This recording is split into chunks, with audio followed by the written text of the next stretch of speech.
Straw Hut Media. Hi, I'm Gary Gulman, and I'm Jake Hogan's guest today on Don't Be Alone with the aforementioned Jake Hogan. And I'm not heeding this advice, don't be alone with him. I'm essentially alone with Jake Hogan, and I'm looking forward to it. Don't be alone with Jake Hogan.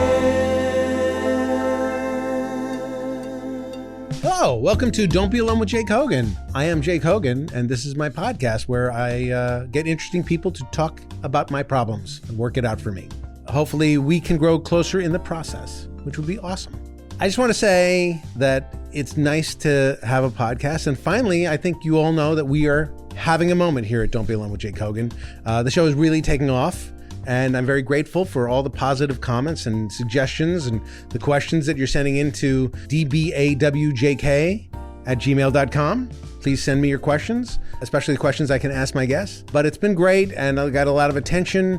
I don't have any numbers to back that up, that there are a lot of people listening or watching, but I walk into places and they stare at me, say like, "You look like you have a podcast." And I go, "Yeah, I do." And I take that as a great compliment. Also, I don't want to say anything, but I believe my influence is growing. I got a letter, and I swear this is true, from President Joe Biden asking for my help to get him reelected. And he said that anything I can do will help. So if a guy's asking me for help, I clearly have expanded my influence to be much greater than I thought. I mean, even Washington, D.C., amazing. So Joe, I appreciate it. I'm not that easy. You can't just ask me for help and I'm not going to give you my approval yet. I want to see what all the candidates has to say before I dive in completely into the Joe Biden camp. You know what I'm saying? Let me be fair to all the others. But, you know, I'm leaning towards you, Joe. Today, I have a great guest, a friend of mine. His name is Gary Gulman. He's a comedian. Very, very funny guy. He's got a recent comedy special called Born on Third Base, which is fantastic. He had one a little while ago called The Great Depresh, about his depression. That was a documentary about him plus his stand-up, which is great. He just wrote a book called Misfit, which is about his childhood and cuts back and forth between his depression and his childhood. When I was reading his book, his sort of lonely, sad childhood of being kind of a soft mama's boy really resonated with me. And I wanted to ask him about that because he was kind of a latchkey kid. He came home and his mom worked and he kind of had to deal with life on his own for many, many hours of the day. I too was a latchkey kid in that way. I would come home and there would be nobody home and I would have to fend for myself. And I got to really fend for myself because I could eat anything I wanted and nobody would complain. I could, boil macaroni and cheese in the middle of the day and just have it. I could watch all TV all day long. Nobody bothered me about homework, which was great because I didn't like to do homework. Somehow managed to do well in school without doing the homework. Interestingly enough, in third grade, I wasn't going to tell this, but Mrs. Sindoni's class in third grade, every day she would hand homework assignments and I would take the homework assignments and shove it in the back of my desk. And then one day she was cleaning out the desk and she saw all the undone homework assignments. I guess she never checked to see if anybody did them. I must have known that and I just never turned them in. But she was pretty upset when she found all the undone homework assignments. And I had to, over one vacation, do a bunch of them. And I didn't do them all. I did some of them because I knew she wasn't going to check those either. Come on, Mrs. Sindoni, or Miss Sindoni. Kind of a surfer chick. Anyway, I was a latchkey kid. Great education in television. I watched I Dream of Jeannie and I watched The Lucy Show and I watched Gilligan's Island and The Munsters and My Favorite Martian and Star Trek and Bewitched and, all these crazy shows, some of which I hated, some of which I liked, but watching shows over and over again teaches you structure of shows. And I became a television writer and I understand the structure of jokes and the structure of shows. And that's by just watching. So thank you, boring childhood, for teaching me how to write jokes and become a TV writer. But I also learned to cook. I also learned to do some hardware stuff and fixing, some light fixing of the house. And the question I want to ask Gary is, was this form of childhood helpful or hurtful? Would I have blossomed differently if I was in a house full of kids or in a neighborhood where people ran outside and played with each other all the time? And, would that have been better for me? What would my life have been like? Would I have become somebody who went into comedy, or would I have become something else? I don't know, but it's interesting to think about. And it is what happened, and I'd like to frame it in a way that sort of can help me grow and become a better version of me now that I am no longer a latchkey kid. But I have all the options that a latchkey kid had. I can still watch TV all day long and make macaroni in the middle of the afternoon as a middle-aged man. So maybe it was just great training for being a middle-aged man. We'll see. Anyway, I look forward to talking about this with our great guest, Gary Gulman. Don't be alone with Jay Kogan. Great book. I really enjoyed it. Thank you. Thank you for reading it. That means so much to me. No, of course. The thank you section was like 15 pages. What's wrong with you? When you decide to thank someone, you wind up thinking you can either thank nobody or everybody. Horrible. And I just know how it feels when you're left out of a book. Right.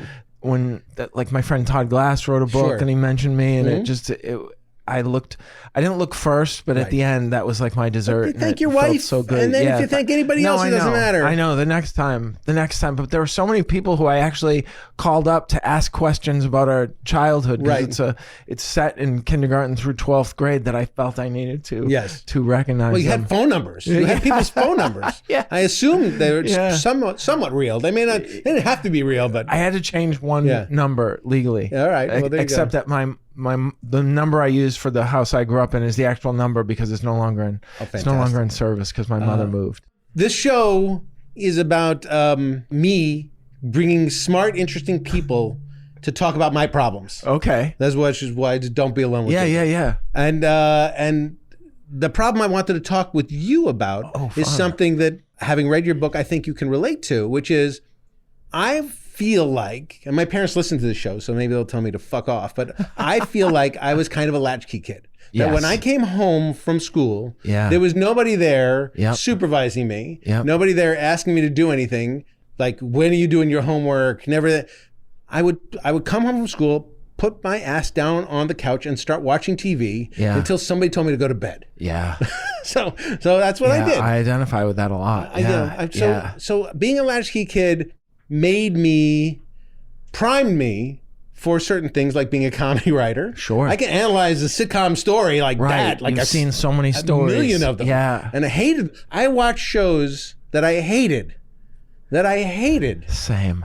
I hated. Yeah. But I watched them anyway. They were the best of what was on. Yeah. It was sometimes the only thing that was on. But so I'm going to watch, I hated Bewitched. Oh, it was awful. I didn't like Bewitched. I didn't like Three's Company used to irritate me with these misunderstandings. I Dream of Jeannie was things that could be cleared up instantly. Nauseating. And when Major Nelson would tell Jeannie, don't do the thing, whatever it is, and then she would do it. Yeah. I was like, oh yeah, every single. How frustrating. And it would make my blood boil. Yeah, exactly. There would be, I also had that situation with that Cat in the Hat, where the cat comes in and these kids, and so don't listen to the cat. He's gonna mislead you, and they do, and it's just like that. You made your own bed. Kids. Easy not to pick up that book, though. I gotta say, it's easy not to pick up the book. No, that's true. Yeah. So I was a latchkey kid. You were a latchkey kid. I fended for myself in terms of food. Yep. Terrible choices of food. I fended for myself in terms of like when I was going to do homework, all that kind of stuff. Do you think that being a latchkey kid made you a better person or a worse person? That's basically my problem. Am I looking back on my childhood thinking that experience, that sort of lazing on the couch, staring at a TV, listening to comedy records, I learned some stuff. Sure. But how to wash dishes, do certain things on my own. But I also, so much I didn't learn, and so much I was not guided about. Am I a better person or a worse person now, looking to it?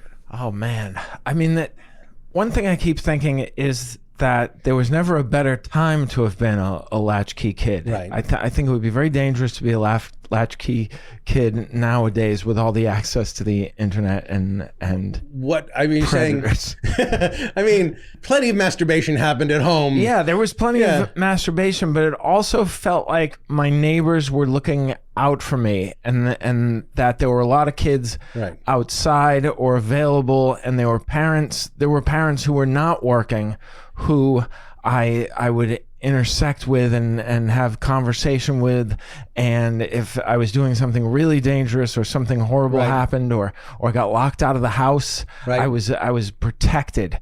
And the only thing that I think saved me from the worst of being a latchkey kid is that I discovered basketball. So I had this outlet starting in 4th or 5th grade. But when I was a latchkey kid in 2nd or 3rd grade, it was just loneliness But and television. Were you tall in the 4th grade? Yeah. I was always the tallest kid in my class. So they send you. So basketball's easy. Yeah. It's like we're going to send the tall kid to basketball. Yeah. You know, and to me, people stared at me. But it was a lonely experience because I was practicing by myself most of the time. Sometimes there would be other kids, but the kids were not into basketball in my neighborhood. Nobody stared at me and said, "You got to play basketball."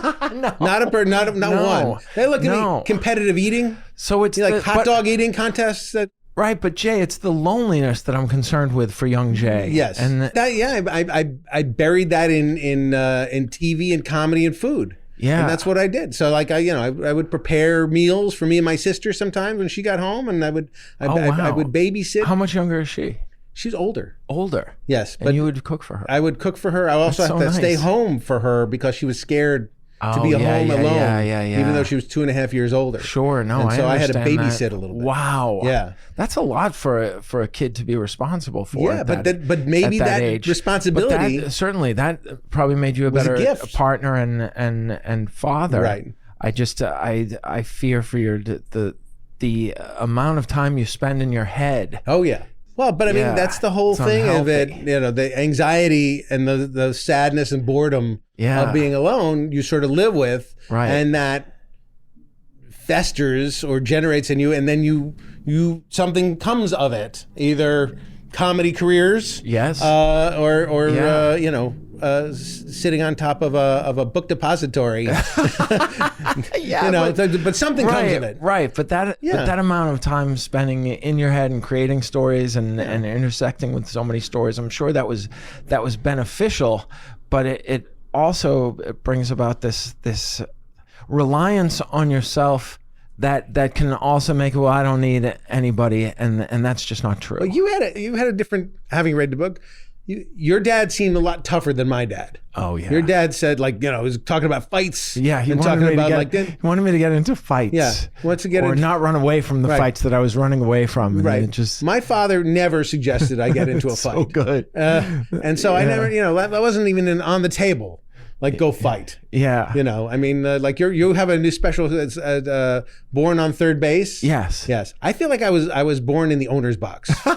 Honestly. Really? Yes. Oh, because your father was also my father's a comedy, successful comedy writer, kind of rich, but it didn't serve me in any particular way other than like my food choices at home were much better than yours. Right. Much better. They could go to the market and load up on stuff. They were not scrimping, and we didn't have the one Pop-Tart thing going on. Yeah, I was the beneficiary of a really strong welfare state and government assistance. So my meals were all the free lunch and free breakfast. That's fantastic.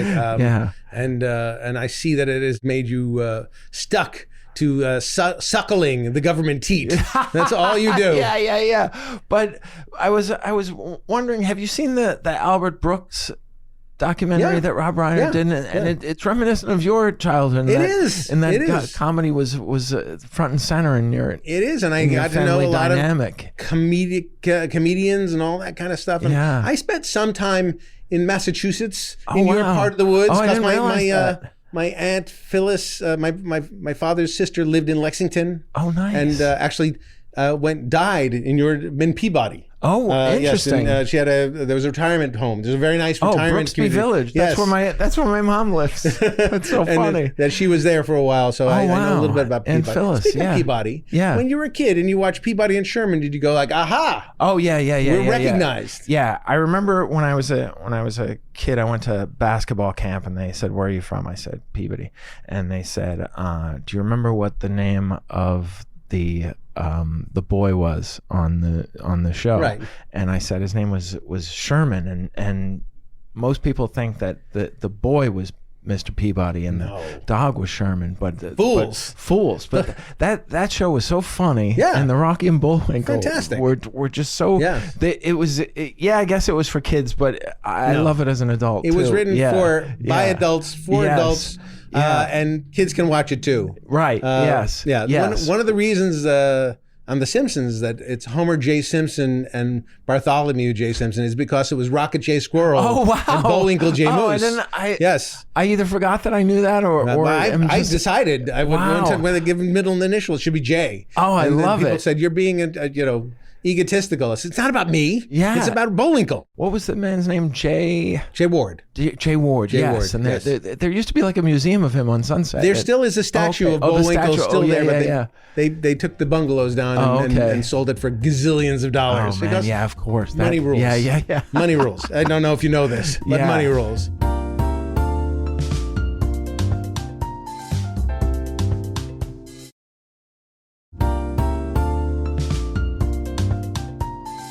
The gifts that we may have gotten is figuring out what to do with ourselves,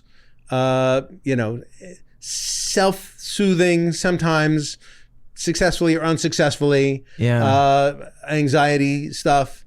That's kind of a gift. Figuring out to be in charge of yourself gives that moment of I can be in charge of my life kind of stuff. There wasn't somebody saying, here's your schedule. Do this, do this, do this. We had to do our own schedules. Yeah. But we're also just like lost little kids. Totally. So I think that's the fucked up part. Yeah. I mean, I think back on it, and it was a very quiet, lonely house. And, and then when my mom would get home from work, she was tired, and the TV would go on at the loudest level, so she could hear it from whatever room she was in. and then she was on the phone a lot. So it was a very lonely experience.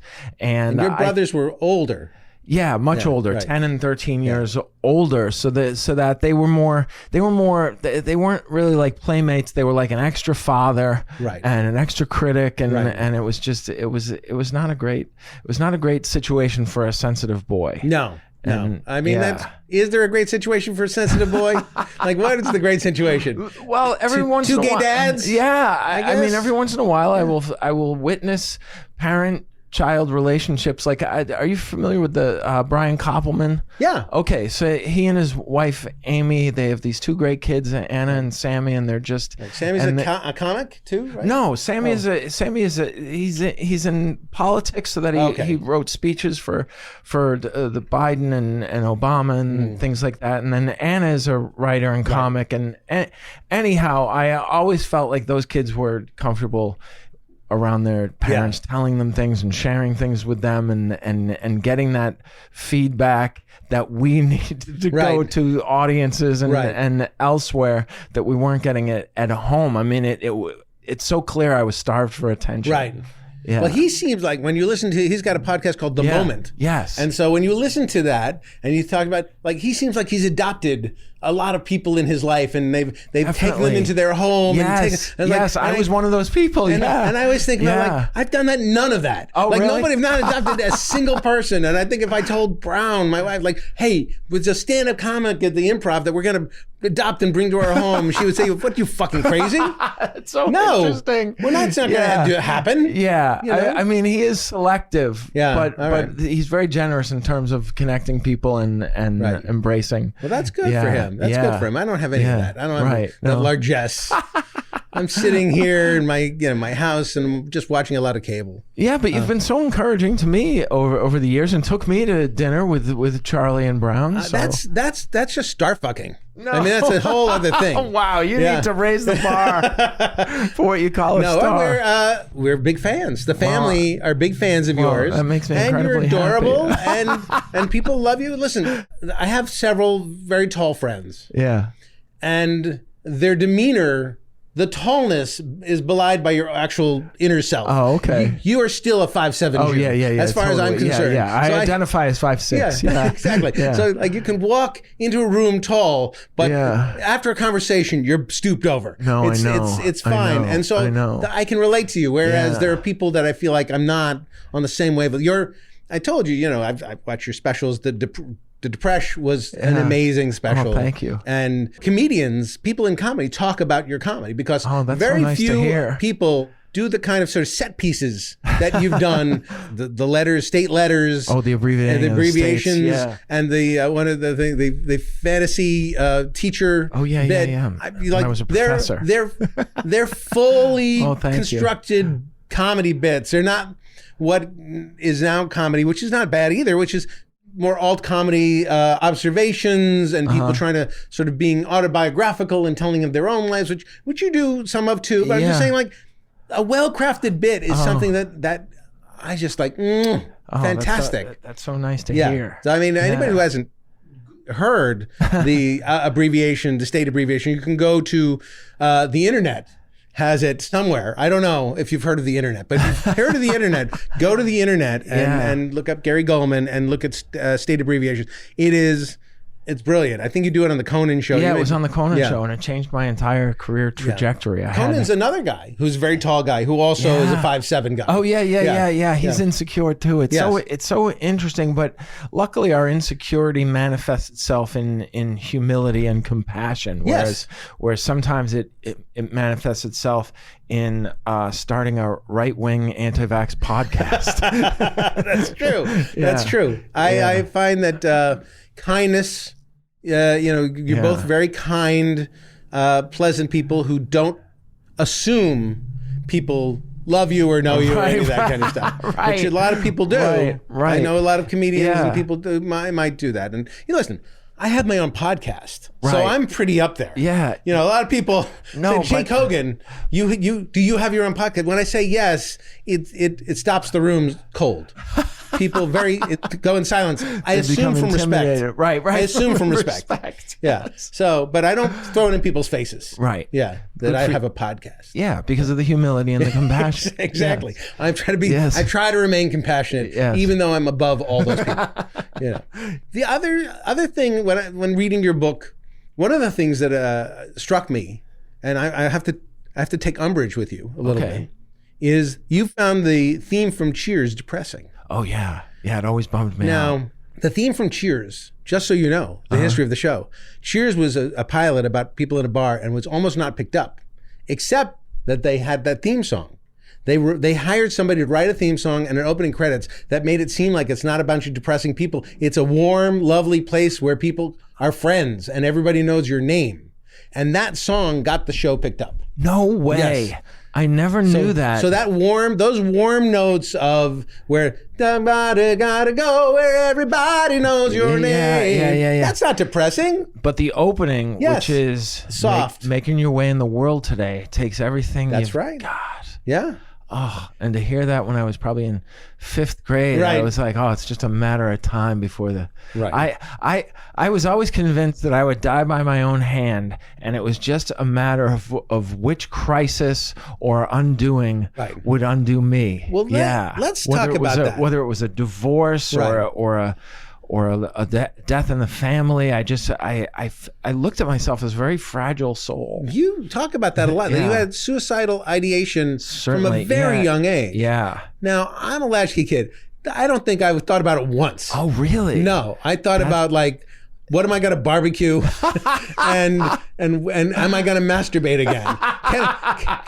Can I make a double triple? Was there any guilt involved with the masturbation? I wasn't sure there was a name for what I was doing, but I was certain that it was frowned upon by God. Yeah. That was my whole thing. Nobody informed me one way or the other about God's thing. I just assumed that everything we're equipped with was provided by God. Wow. So God can just figure out. That's such a hehealtty attitude. Figure out That's a healthy attitude. I was waiting to be smited for something. I just didn't know what. And still, I can still be smited. Yeah. Yes, I don't know at any time. But so when you had these suicidal ideations as a kid, tell anybody? I don't imagine I would tell anybody. No. I had to keep that to myself and just to avoid the things happening, or pray for the things, pray for life and for my family's life and all these things. So I was just, it was really an OCD type one of those situation. Things where I would say I did have thoughts of like they'll be sorry I'm gone. Oh. Kind of those kind of moments. Like Yeah. if I ran away or Right. if I died, Yeah. it would be like revenge on other people. Like, oh, then they would really feel bad about that.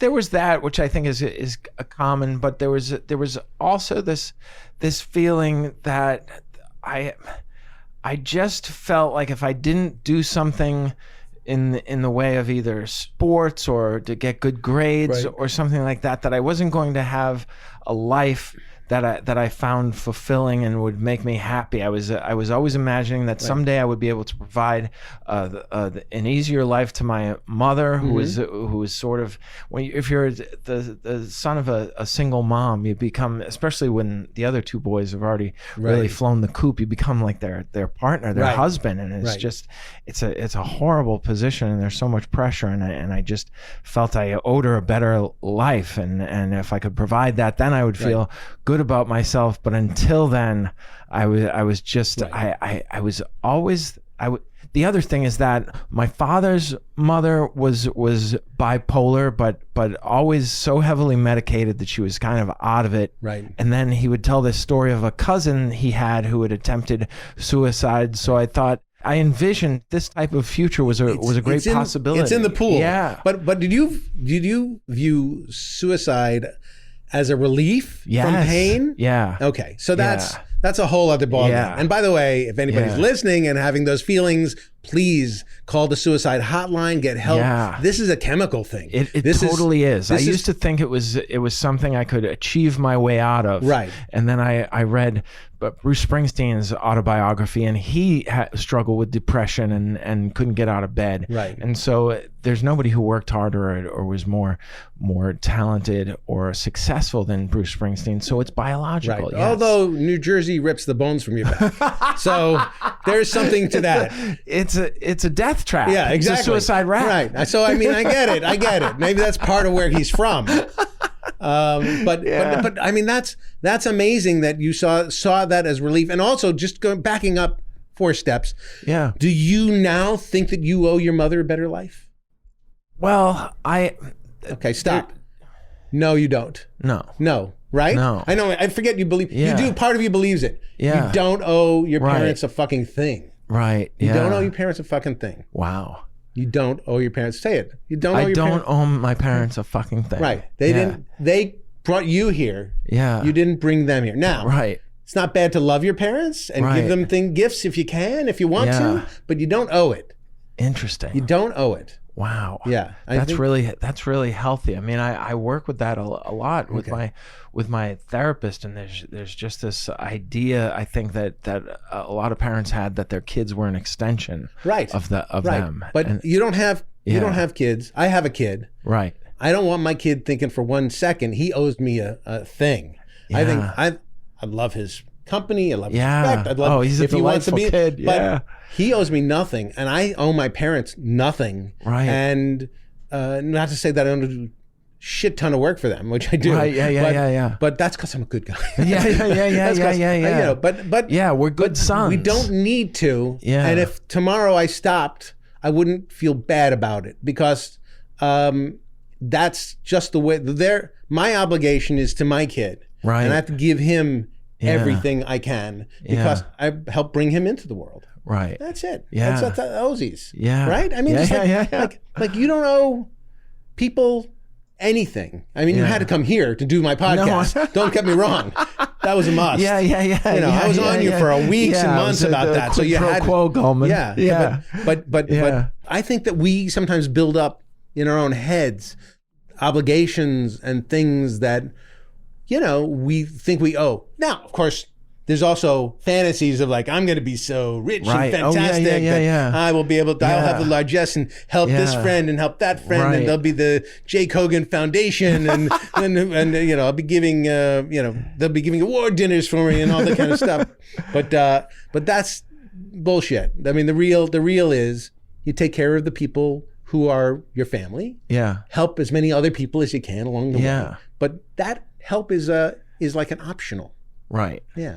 Right. don't know. I've noticed over the years, and it's a Twain quote, and he has a lot of them, but one that was so helpful to me. He says, "If you want to cheer yourself up, cheer somebody else up." Yeah. And I find that people ignore the fact that they'll talk about virtue signaling and all this, but I think we're wired so that being of help and assisting other people and raising people up actually provides us with some dopamine. Yeah, I agree. I agree with that.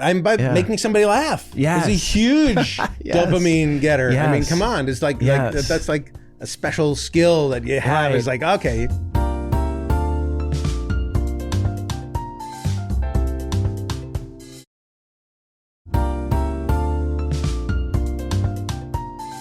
But there's something that the Simpsons has done so well for me personally. The two big things, and one is of course the laughter, but the second is this type of humor or laughter that you think, well, it makes you feel less alone. That you're not the only person who thinks this way or understands this, and there are moments where I think, and you extrapolate this to the entire planet, where I think, oh, that was just for me. Who else is going to get that joke?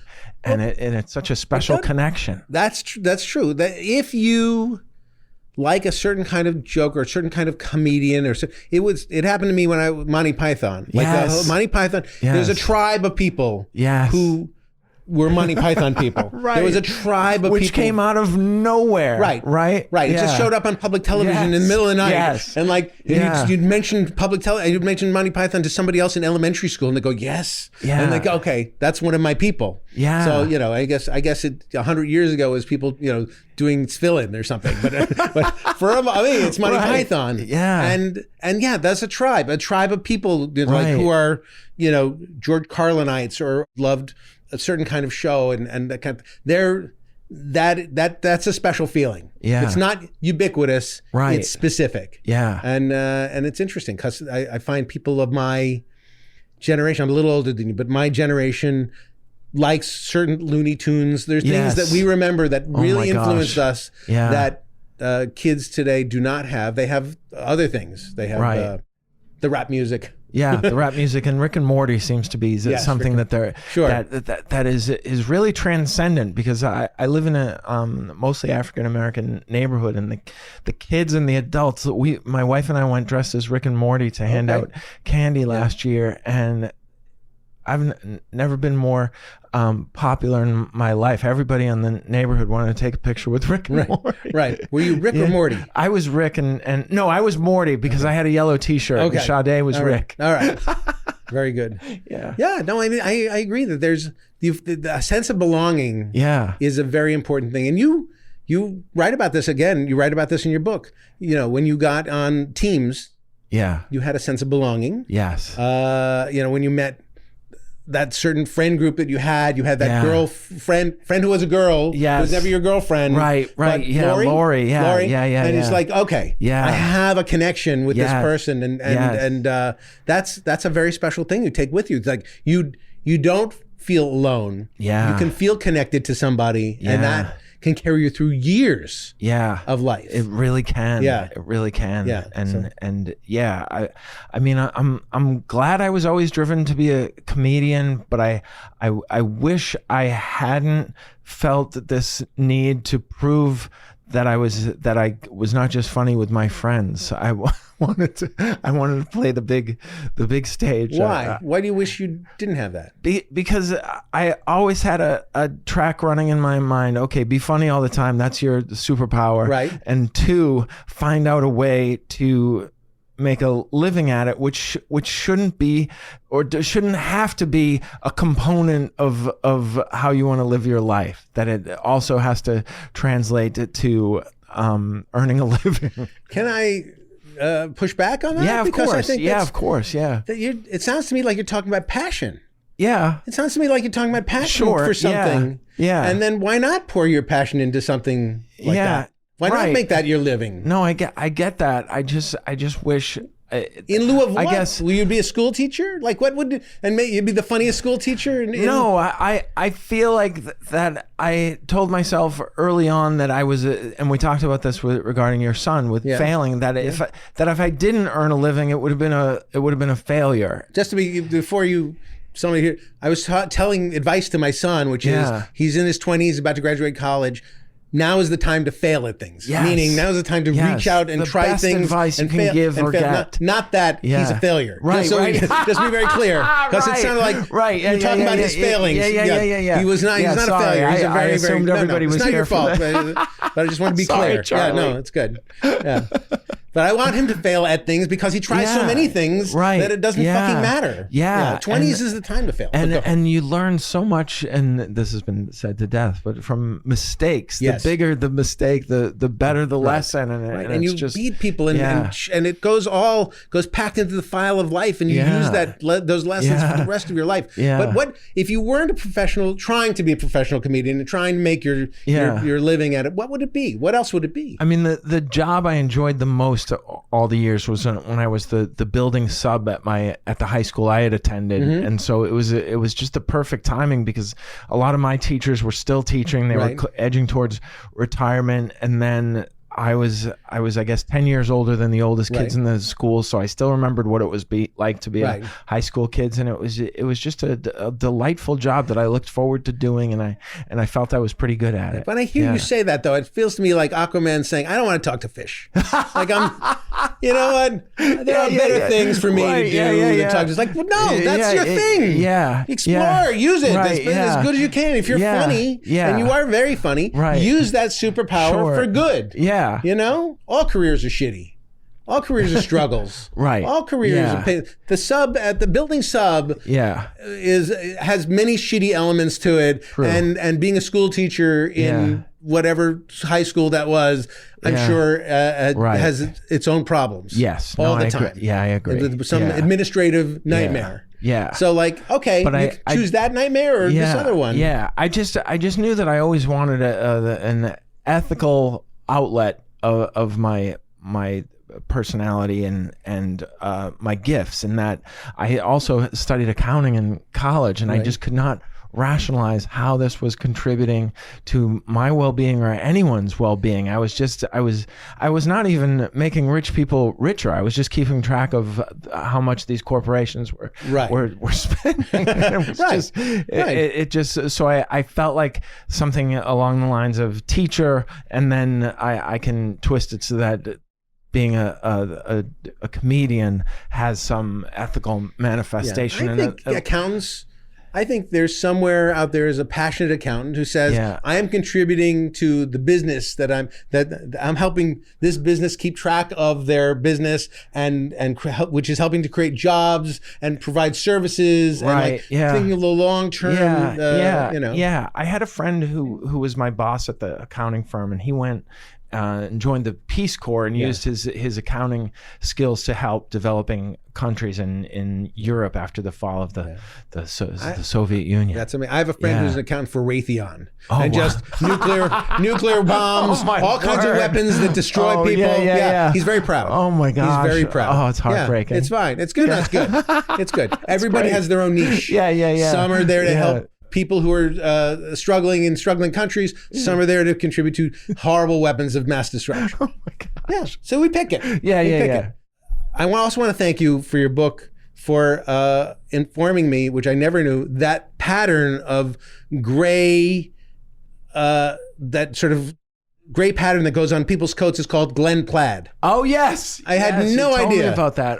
You said Glen Plaid, and I had to go look it up. Like, what the fuck is Glen Plaid? And now it's, I've seen Glen Plaid my whole life. We've seen Glen Plaid our I didn't know entire it was called. life. I thought maybe it was called herringbone. I thought it was called something else, but it's called Glen Plaid. Yeah, I must have learned it in college, or when my brother was in college, because he also had this one suit that he wore to all of his interviews, and it was and somebody had said Glen Plaid, either my grandmother or my mother or something like that. There's a few things in the book that's like that. It's like, also just took me back memory-wise to so many things in my own childhood. I mean, I haven't thought about, and this is probably not your because you're from Massachusetts and I'm from California.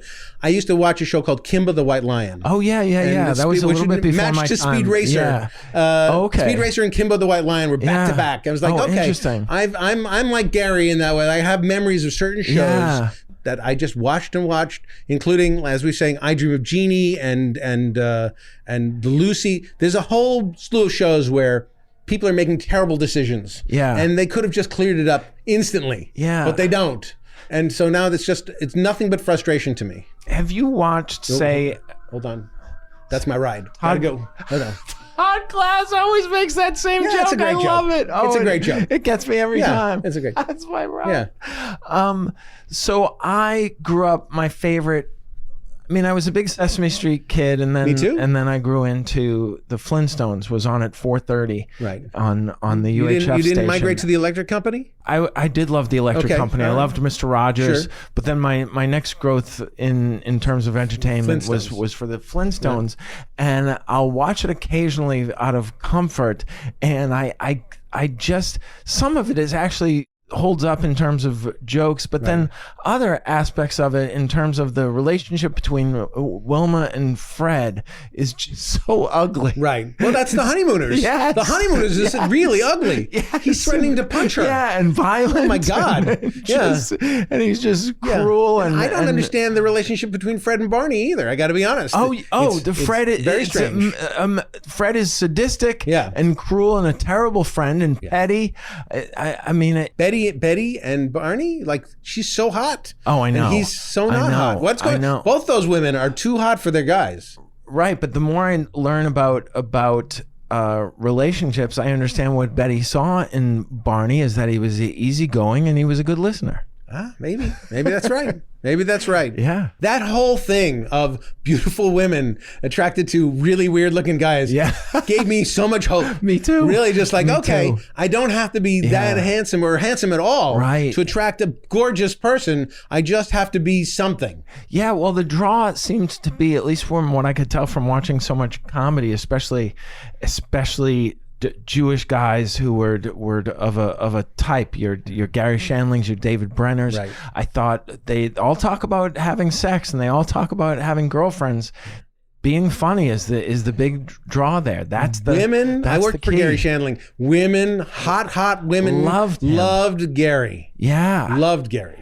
Oh, wow. Incredible. So you worked with him in It's Gary Shandling's show? Yes, and It's Gary Shandling's show. Oh, my gosh. That was a revelation to me growing up. Yeah, no, he was, and he was an amazing guy. And he really, like talking about a mentor. Yeah. He was mentor-ish. Oh, that's so nice. To a point. Right. Like when I started wanting to be a writer, he was like, ugh. Really? but like for his show. But he was encouraging for other shows. But the guy who gets me yogurt shouldn't quite. But, no way. Yeah, but he was helpful for many other people to do other things. Yeah, it's fine. I loved Gary, and I'm sad he's gone. Yeah, me too. Yeah. When I was 13, my mom took me to see the Johnny Carson show, and in Burbank, and Gary Shandling was the guest. He did stand up and then he did panel with Carrie Fisher. Oh wow! And it was unforgettable. Yeah, it was one of the greatest moments. of my life. Those shows were very exciting to watch? So exciting. Yeah. And after the monologue, Johnny would talk to the audience, and it was just, and he would swear, and it was just so exciting. You take me back to something. When I was a kid, I would go to a soundstage because my dad used to write on the Tonight Show. Yeah. And he wrote on other things. And kids weren't supposed to be allowed in the audience to some of these things. Right, you had to be a certain age. Yeah, I was supposed to be 16, but I was 5'10". Right. Yeah. But I was not. But they would give me a pass sometimes, and I'd go into the theater, into the soundstage. It was icy cold. Yes. There was a live band playing. Yes. The big curtain, cameras. It felt exciting that there was something about to happen. And then Johnny Carson would come out. They would do a warm up, a little bit of warm up, which was also fun. Yeah. And then Johnny Carson would come out, and there'd be an excitement in the pit of my stomach, like my soul would light up and go like, holy shit, this is amazing. Yes. And that really made me want to be in show business. I just said, I don't know what I'm going to do in show business, but that feeling, that soundstage feeling, I seek out all the time. Still. No, it's so thrilling. And whenever that's what phentamine is to me now. So that's what's good. Yeah, but I mean, I just remember that experience, and every time I do, I did Seth Meyers a few weeks ago. There's that excitement, and I think, oh man, imagine.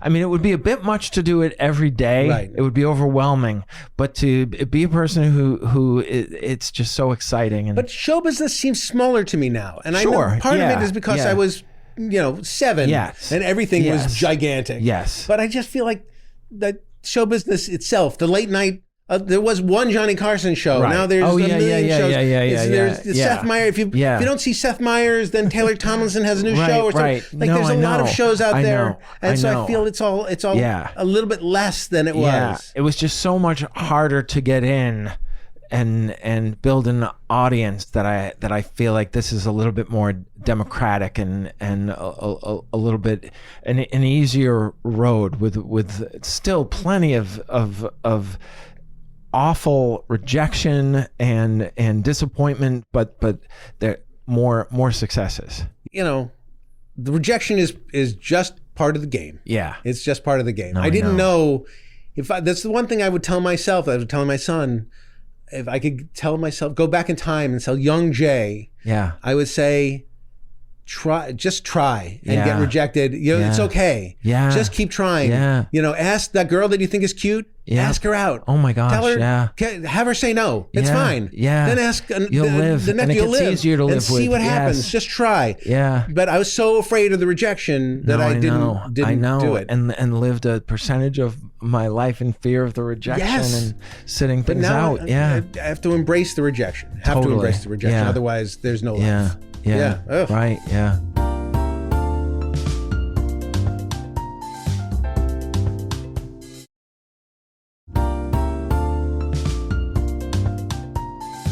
Question for you. Yes. Separate entirely from the Latchkey Kid question.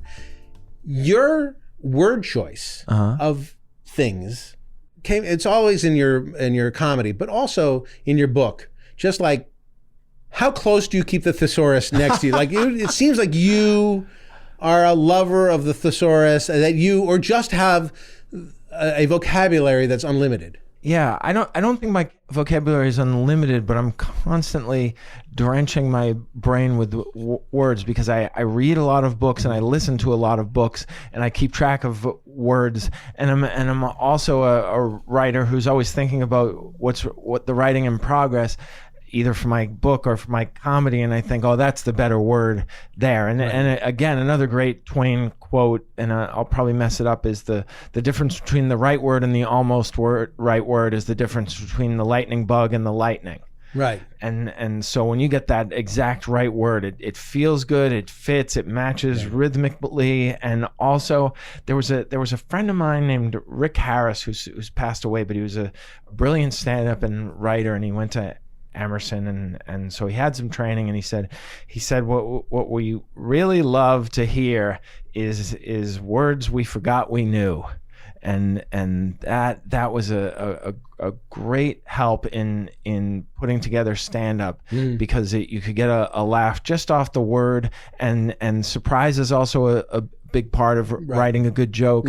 And so when the people forgot they knew it tickles them in a special way. Yeah, for sure. In the same way, there's nostalgia for some of the things you talk about when you talk about, like, stop, it's hammer time. There's right. Oh yeah, if yeah. you have a joke that reminds people of a moment. Yeah. That's amazing. Yeah. I will say that you talk a lot about Mark Twain, and who is obviously amazing, but does it hearten you or disturb you to know that Mark Twain died penniless? I mean, to me, it kind of heartens me. Like, even a smart guy like that absolutely made such terrible choices. Same. Yeah. That he couldn't make a good business decision. No. And he did not he care spent about all his money on weird publishing and strange inventions. Yes. He just threw it all away down the toilet. Yeah, like the equivalent of putting all his money into the Betamax exactly versus the VHS. And so that does hearten me. Yeah, me too. And that doesn't matter to his legacy. If anything, it makes it more human. Humane. If we weren't speaking, if we were speaking another language. Human. What are the 3 greatest gifts you got from being a Latchkey Kid? What are the 3 things that you got? Oh, okay. Right. It could be more than 3, but the few of the gifts that you think you were presented with. I would say a comfort with being alone. Mm-hmm. We all know people who cannot be alone, Right. and they get very anxious, and they're also likely to be in a bad relationship. Mm-hmm. So that was helpful. The time to read when the house was quiet and I could read, and then I think sort of this self-reliance, it did build in me some confidence that I didn't feel like and it turns out that I probably could have used some more coddling, but that I didn't need the coddling, that I felt like I was sort of on my own, and felt for these kids who came home and their moms were up their asses for the next 3 hours, and have you done your homework and all this other crap, and I felt like I was more mature. The gifts for me, similarly, I figure out how to spend time alone. I can, I got an education about entertainment and comedy. Yeah. And I know exactly how to put together an entertainment system in 1978. Wow. I can put the red wire and the black wire, the in and out, that is a and great all that feeling, stuff. because it just kept coming. The technology just kept coming. No, I'm only for that. I can't do the technology really? now. Yeah. Oh, that's a bummer. Only for when 1978. Yeah. I could like a stereo. Pong. Yeah, no, a Pong. I could absolutely do Pong. Yeah. And I could pick the input and output, the red wire, the black wire, even the green wire sometimes. Nice. I've got it. And often that's a grounding wire, but not always. But I have all that in my quiver. Yeah. But I don't, there's so many things I missed out on. Yeah. And what is your ideal state for within your process of writing? Do you like quiet? Do you like to go for walks? Or? Well, a couple different things. Things have to gestate a lot, but when you put it down, the first thing I look for is a really noisy cafe or something like that, so that I can drown out the voice that says, "You're horrible. Oh yeah, that's good. This is so terrible." Every word you're writing reveals you as a terrible, terrible writer. Talentless. People in this cafe should throw their food at you and chase you out of there. That voice is with me at every word I write as I'm going. So I need to drown out with noise or tricks, and I have to get through it to get to that first draft. And once I get out of the first draft, I can read it again and go like, that's not so bad. That's not so bad. And this is not so bad. And I have something to work with here to improve. That's such wonderful advice, but also a great relief, because when I started writing my book, simultaneously I was reading or rereading The Grapes of Wrath, and I had a version. It seems like a terrible thing. Terrible idea, Let me read right? the greatest books of all time, and then begin writing my book. But I had a version where they talk about John Steinbeck's experience writing it, and have some excerpts from a journal in which he's talking about writing what I consider, if that's not the great American novel, I don't know what is. But anyhow, and he's just beating himself up and saying, if I can put together one worthwhile sentence in this entire book, I'll be grateful. Yeah. And then you realize, no matter what level of prowess you get to, or fame or anything, you're going to have these thoughts. So just let them come and realize that they're not going to dissuade you. I think most people have that inner critic screaming at them most of the time. For some reason, I think Stephen King doesn't have that. Honestly, I believe Stephen King just sits down and goes, interesting. Yeah. I also read his book or listened to it on writing, and it was really helpful, but I don't remember him having a lot of self-doubt. His thing is, as you're writing the greatest book of all time, you make sure to have your posture, and your hands should be at the perfect even level. Just so prolific. Yeah, he just keeps writing wonderful things, and he's a genius. It's fine. But most everybody else is just scared, and fear drives us so much. We're writing a lot about fear, and we're living in fear, and we'd have to get out of fear and all that stuff. It's just you're a fucking lunatic, but I'm a normal guy, and I'm living in fear all the time too. So. Are you a big reader? I am. I love books, but I'm a little dyslexic. So it takes me a long time to read. When audiobooks came out, it's like, I love them. Thank God. I love them. Because I have to, it's a slog for me to go through actual pages and pages and pages of things. But I love audiobooks. Oral oral guy. Yeah. And so, not ORAL, you idiots. AU.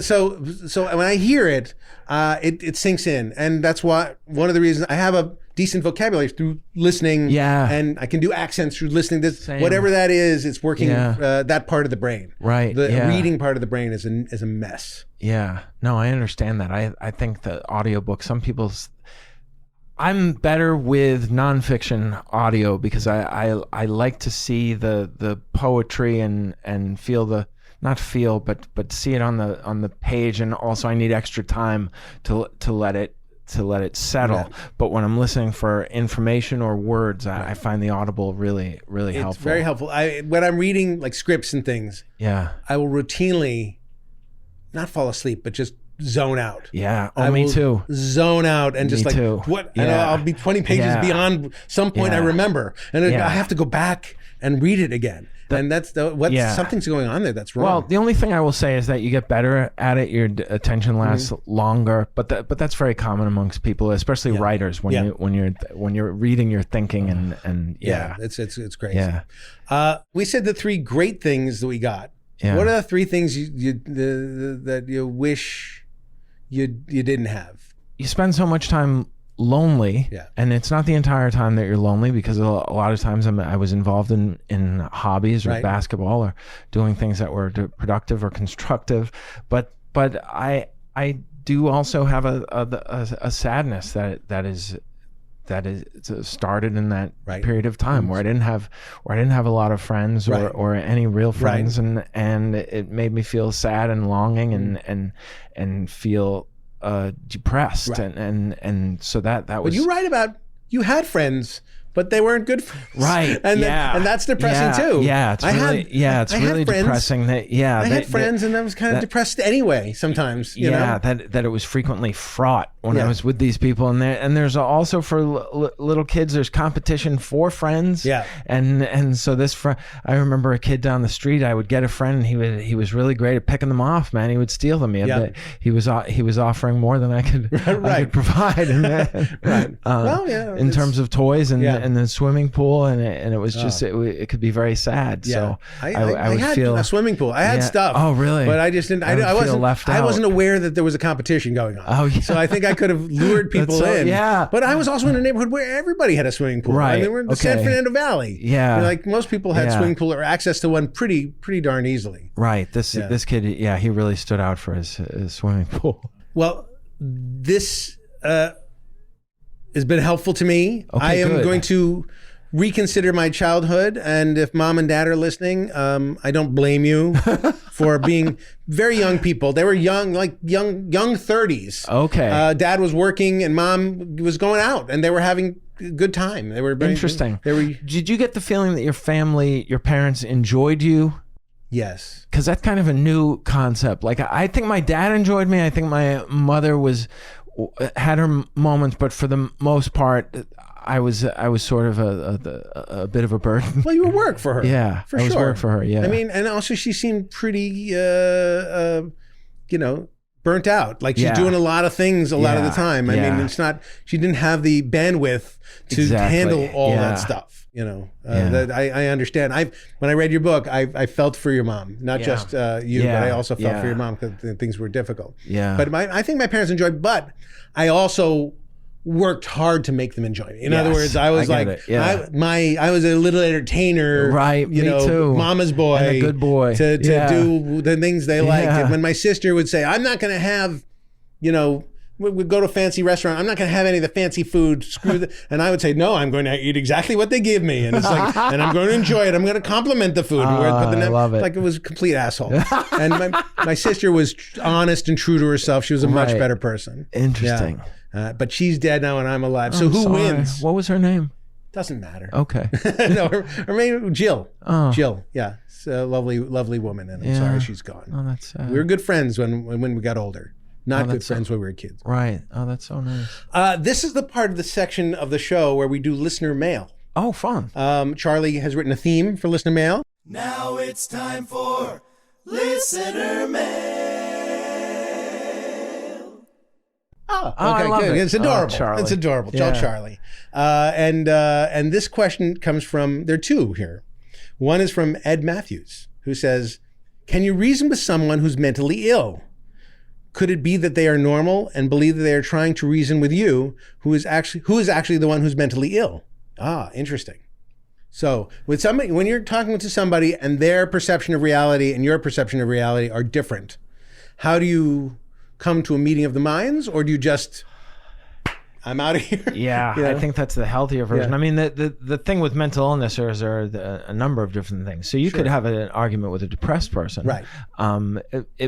You may not be able to argue them into thinking that their world, that their life is so great, or Right. or something like Right. that. But you can have a factual argument. Right. But there are certain people who are either in such a level of denial or delusion that probably the best option is to be polite and people think they can- extricate yourself. People think they can talk people out of depression or talk people I out know, of, and it's just I know. And insanity. it's just there are different levels, so that talk therapy is helpful at a certain level, but then you get to a level where a medical intervention is right. necessary. But I mean, you say, but well, what are you so upset about? Look at all the great things in your No, life. It's I know. like, Yeah, fuck you. Yeah. My brain is telling me Yeah. that things are not good, and I Yeah. don't care what you say. Yeah. I mean, that seems like a very natural thing, and you can't explain away somebody's emotions and feelings, and especially when No. it's chemically induced. Right. And it's cruel to try. Yeah, I have come to that.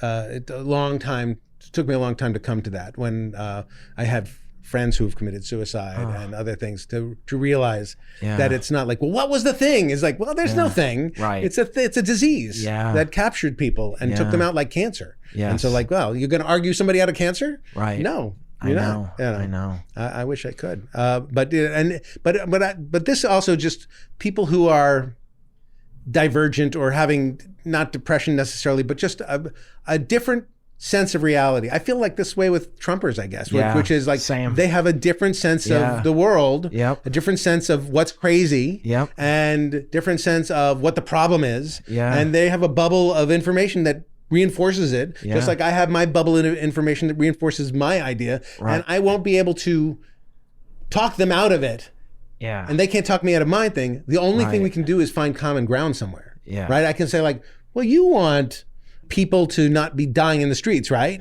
And they go, Right. Yeah. okay, great. Yeah. Me too. I Yeah. don't want people dying in the streets. So maybe the Yeah. healthcare system, we can figure something out for the healthcare system to figure it Yeah. out. And I understand that people abuse the system, and I don't like that. I'm not for that, but we can figure something out. Or you want people not to starve. Yes. Or we want people, let's agree on the things we can agree. Public school used to be like a thing. Everybody agreed that public school was a great idea. Yeah. I think a lot of people don't think that anymore. No, They I think know. private school is a much better idea. It's like, well, no, public school is a great idea still. Yeah. I want to find the people I have common ground with. Mm-hmm. And I think we can do that. I don't know. The next question, I talked way over you. I completely talked okay. over you. No. I'm comfortable with it. I know. Too cold.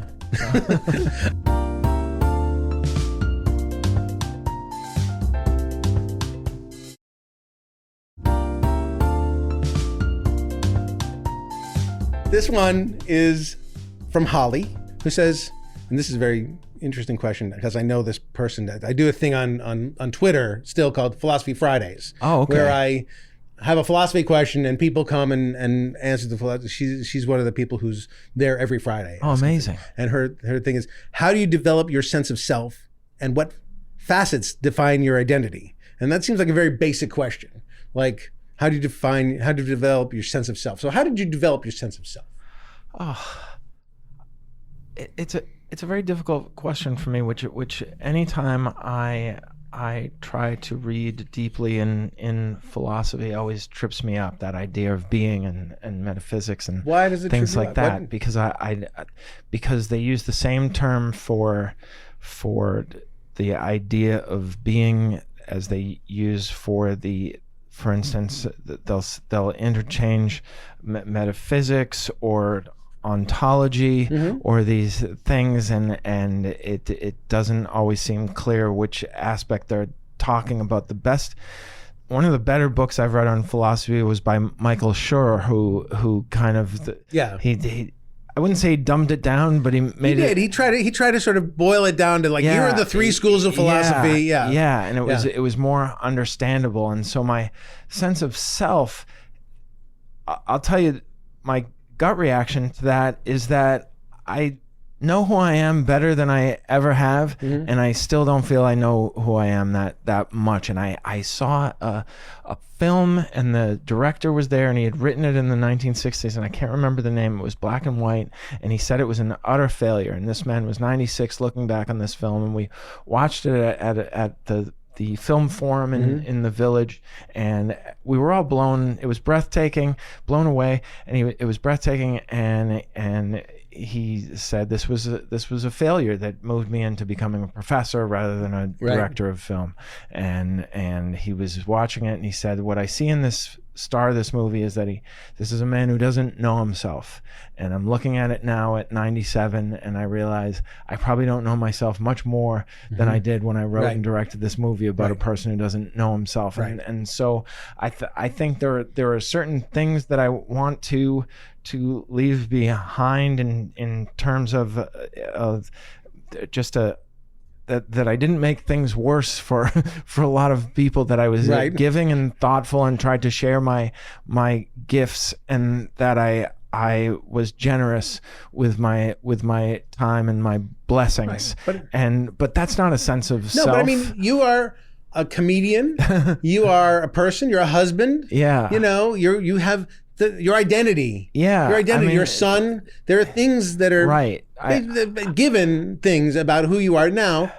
You identify yourself as a mama's boy. You identify yourself as that's who you, those are all parts of who you are. Yeah. And there's never going to be 100% of who you are. But if I wanted to sort of caricature, boil you down to certain things, you probably could. And I could boil myself down to a certain amount of things and just say, okay, I get who, Nepo baby, chubby Nepo baby who, spent too much time in comedy club, failed at stand-up comedy, so he had to become a writer kind of person, like that kind of thing. Interesting. Yeah. But I was just thinking about this last night in terms of I started texting my wife. She's in New York right now, and I'm in LA, so she was up late, thank goodness. And I was just realizing in our talks that she's really the only one who knows 100% of me, and that we don't keep any secrets from each other, and I tell her things from my life that I'm ashamed of or embarrassed by, and it's just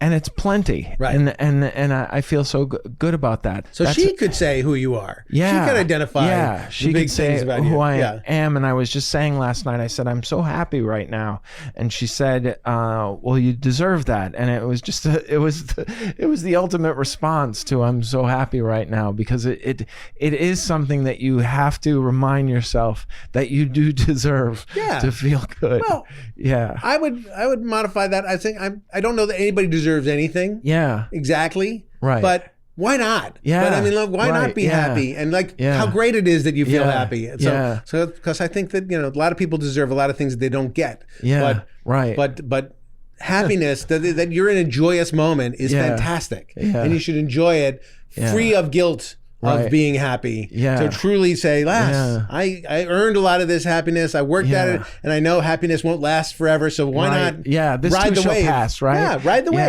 Yeah, that's fantastic. So did we answer this person? Did we answer Holly's question? No, there's no answer to this question. How do you develop your sense of self? How do you develop your sense of self is to live your life and see what works, and see what doesn't.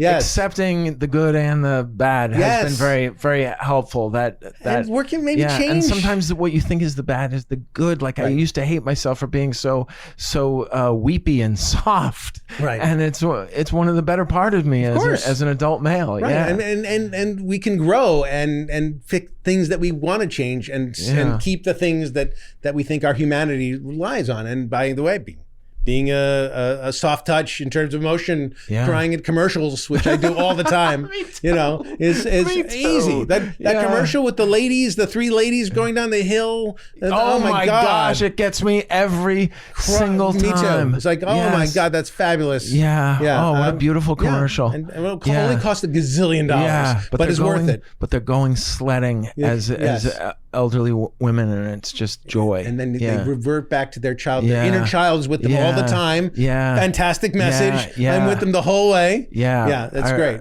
Mr. Rogers had this great quote where he said, the child is in me still, and sometimes not so still.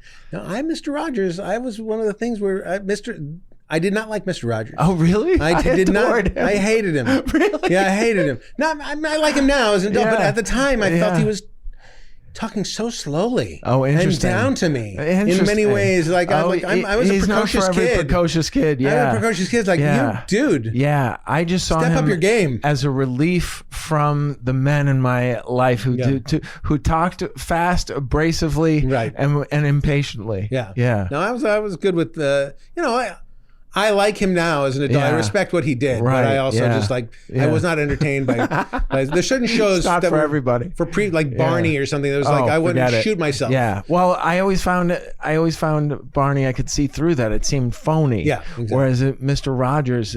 And it took many decades for it to play out. You're like, oh no, this guy was the real deal. Right, but the Yeah. land of make believe was a little creepy. Let's be honest. There's a comedian in Boston named Mike Donovan who has one sentence that I think of every time I think of the land of make believe, and he would say, quote, and he's doing a Mr. Rogers impression. He says, "Let's go to the land of make believe, where it's ridiculously obvious that I do all the puppet voices." Right. Yeah. I think I was too old for it. I think this is a show meant for 3-year-olds. For 3-year-olds, and I'm watching it like at 14. You know, probably this is not for You're me. not the target audience. No, but I mean, I was that latchkey that I'm really, Right. I'm desperately searching There's all the something channels. on. There's something on. Using all of the Buffalo. Anything that was on, I'm going to try and see. All right. The last thing we do on our show is Moment of Joy. A moment of joy. What's something that is in your life now that gives you joy? I play basketball nearly every day, usually in the morning, and I don't improve drastically, but I notice small improvements. Things get easier, and it just while I'm doing it, and it's still exercise. So in the morning, like, I don't feel like playing basketball today.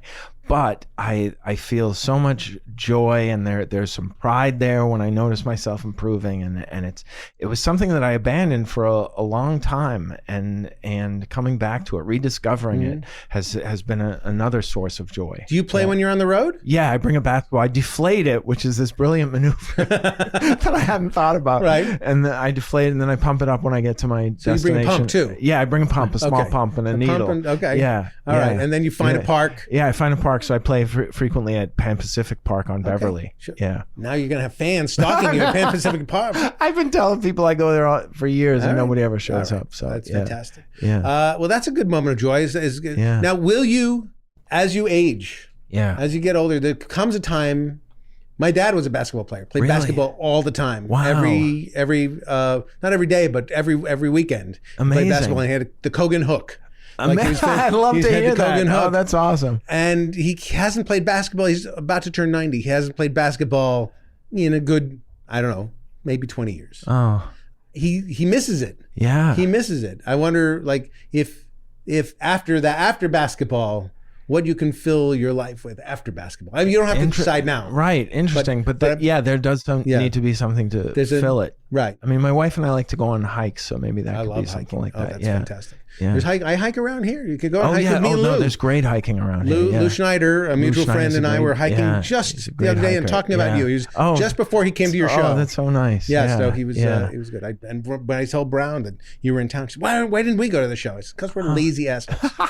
But it's next time I'll be back. Yeah. All right. Well, that's your moment of joy. My moment of joy, which I normally don't give myself a moment of joy, but my moment of joy is seeing you. Oh, I really like. Oh, that I makes miss me you. So happy. And this excuse to have you on the show was also an excuse just to see you. Yeah, that's what I figured. That was really nice. It would be we would be killing two birds with one stone. Exactly. But, and because you eat, vegan food. Yeah. And I don't mostly. Oh, okay. I have non-food. But you go to vegan-friendly restaurants frequently, and you did accompany me to Real Food Daily. And I ate there before a show. I'll always give it a try. Yeah. The more I see about how horrible factory farming is and all that, the more I want to be. The thing is even if you did it for a meal or a day a week, it would improve the climate and also your health. Right. Yeah, I'm trying to eat healthier, more plant-based things. Yeah. And more tin. More tin-based things. I'm not great with health. What? Yeah. More tin. Metals. I did not expect Yeah, that. more metals. So your heavy metals. Yeah, just more metals. It's interesting for the teeth. Yeah. Well, thank you for being Thank here. you I for really having me. appreciate This was delightful. I'm so glad we got to catch up. Yeah. You're the best. So Gary Oh, Gulman, thank you. everybody. Thank Gary you. Gulman. Thank you. Yes. No, nobody's applauding. You don't hear it. I know. It's in your head. Maybe in their driveway. Okay. Don't be alone with Jay Kogan. I want to thank Gary Gulman for talking me down off the ledge of being a Latchkey kid. It was very helpful, very informative. He is a very, very, very funny, but more than that, a good person and a good friend. And I really appreciate him being here. I want to thank you, listeners. Don't be aloners. Is that what we're calling ourselves? I want to thank you, Don't Be Aloners, for watching and listening to the podcast. Please send me your questions, especially questions for guests, at dbawjk@gmail.com. I would appreciate that. And remember, there's a great big world out there waiting for you. So don't be alone. Get out there and be part of it. I'll see you next time.